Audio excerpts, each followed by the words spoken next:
পায়ের জাদুতে কাঁপছে বিশ্ব, আর সেই উন্মাদনা থেকে পিছিয়ে নেই রাজার শহরে ফুটবল জ্বরে কাবু। প্রায় 2 মাসের উৎসবের আজ শেষ দিন। সোমবার শেষ সবাই জেনে যাবে বিশ্ব খেতাব কার হাতে। শহরে ফুটবল প্রেমীরা যেমন তাদের উদ্যোগে খেলা দেখার ব্যবস্থা করছে, তেমনি আর্জেন্টিনা ও স্পেনের এই দ্বৈরথ দেখানোর উদ্যোগ নিয়েছে কোচবিহার জেলা প্রশাসন।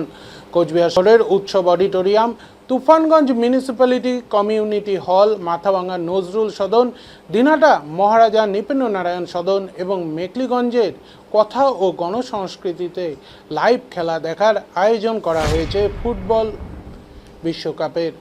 সেই সঙ্গে কোচবিহারে আজ নজর থাকবে নিউ জার্সির মেট লাইফ স্টেডিয়ামের দিকে। সেখানেই মেসি বনাম ইয়ামাল 39 বছর বনাম 19 বছরের লড়াই দেখার জন্য মুখিয়ে গোটা বিশ্ব।